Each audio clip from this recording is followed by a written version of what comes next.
ఈ ఎక్స్టెన్షన్ వెనకాల ఏమైనా అవినీతి భాగవతం కనిపిస్తుందా మీకు? 100% అదే ఉంటుందండి. ఒక రాజకీయ నాయకుడు 10 సంవత్సరాలు 20 సంవత్సరాలు ఒకటే దగ్గర ఉన్నా, ఒక రాజకీయ నాయకునితో 20 సంవత్సరాలు క్యారీ చేసినటువంటి ఆఫీసర్ ఉన్నా ఖచ్చితంగా అక్కడ లోగుట్టు ఉంటుంది, సమస్యనే లేదు. ఓకే. దీని మీద మీరు ముఖ్యమంత్రి రేవంత్ రెడ్డిని కలిసి ఏమన్నా రిప్రజెంట్ చేయబోతున్నారా? ముఖ్యమంత్రి రేవంత్ రెడ్డి గారు రిటైర్డ్ ఉన్నోళ్ళని తీసేయమని చెప్తున్నాము. ఎందుకండి 70-80 ఏళ్ళు ఉన్నోళ్ళు ఏం అవసరము?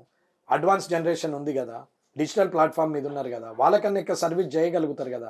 ఇఫ్ ఇట్ ఈస్ రియల్ ప్రాక్టికల్గా మనం నిజంగానే సర్వీస్ టు ద పబ్లిక్ అని అనుకుంటే వీళ్ళు కావాలి, సర్వీస్ పబ్లిక్ అవసరం లేదు నాకే కావాలనుకుంటే రిటైర్మెంట్ వాళ్ళు ఉండాలి. రెండే ఎజెండాలు ఇందులో. కానీ ఇప్పుడు మీరు చెప్పిన పేర్లు వీళ్ళ అనుభవం మనకు ఉపయోగపడుతుందని మీకు ఎప్పుడైనా అనిపించట్లేదా? అంటే కిందోడికి అనుభవం రావద్దని అనుకుంటున్నారా?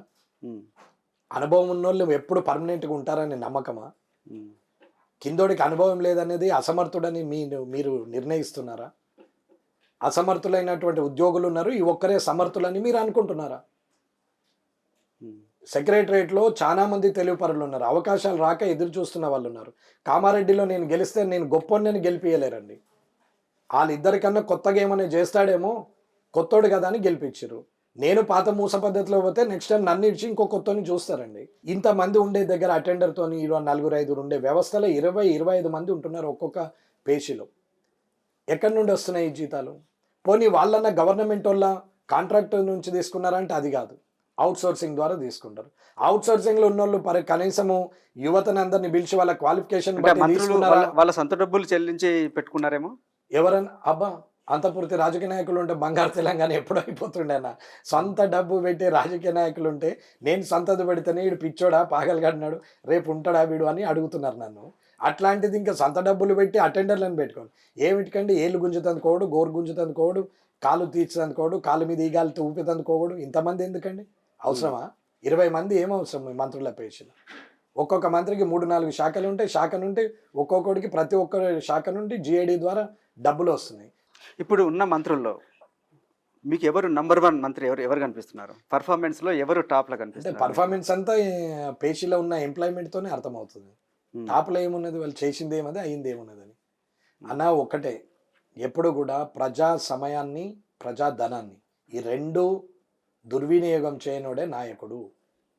ప్రజల సొమ్ముతోని నువ్వు ఎక్కిన కారు కానీ, నువ్వు పెట్టిన మనిషి కానీ, తిన్న తిండి కానీ, ప్రజా సమస్యలు ఉన్నప్పుడు పర్సనల్ టాపిక్ తీసుకొచ్చి పర్సనల్ విషయాలు మాట్లాడి ప్రత్యారోపణలు ఆరోపణలు చేసినోడు వీళ్ళిద్దరూ నాయకుడు కాదు.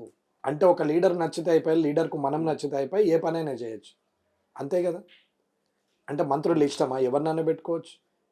ముఖ్యమంత్రి ఇష్టమా, ప్రభుత్వం ఏదైనా చేయొచ్చు. ఇంకా వీళ్ళు జాబ్ క్యాలెండర్ రిలీజ్ చేసి కింది స్థాయి ఉద్యోగులకు వీళ్ళందరికీ చేస్తారట. మొన్న ప్రమోషన్లు ఇచ్చిన టీచర్లను తీసుకొచ్చి LB స్టేడియంలో ప్రోగ్రాం పెడతారు. ప్రమోషన్లు ఎప్పుడో ఇవ్వాల్సినటువంటి టీచర్లకు ఇప్పటిదాకా 10 ఏళ్ల నుంచి ఇవ్వలేదు.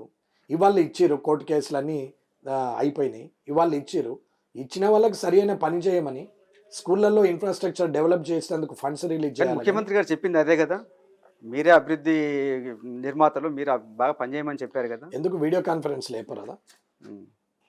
వీడియో కాన్ఫరెన్స్లో చెప్పొచ్చు కదా, వీడియో కాన్ఫరెన్స్లో. అంటే అందరూ వచ్చి కూర్చొని ఎదురుగా మాట్లాడుకొని ఒక అనుబంధం పెరగడంలో మీకు ఎందుకు అభ్యంతరం కనిపిస్తుంది? అనుబంధం మీరు నేను కూర్చున్నట్టుంటే అనుబంధం పెరుగుతుందండి. నాకు దుర్బిని పెట్టి చూసేంత దూరంలోకి వెళ్ళి ముఖ్యమంత్రిని చూసినాక ఏం అనుబంధం అండి? మైక్లో మాట్లాడుతుంటే హావభావాలు ఎవరికి కనిపిస్తాయండి? స్క్రీన్లలో ఎవరు కనిపిస్తున్నారండి? ప్రజలుగా వాళ్ళు వచ్చిన అధికారులు టీచర్లు కనిపిస్తున్నారా? టీచర్లు ఉదయం లేచి రెడీ అయ్యి బస్ ఎక్కి ఈడికి వచ్చి మళ్ళీ అప్డేట్ ఫొటోస్ పంపి ఇక్కడి నుంచి మళ్ళీ తిరిగి రాత్రి ఇంటికి పోతే వారికి ఎంత వస్తుంది?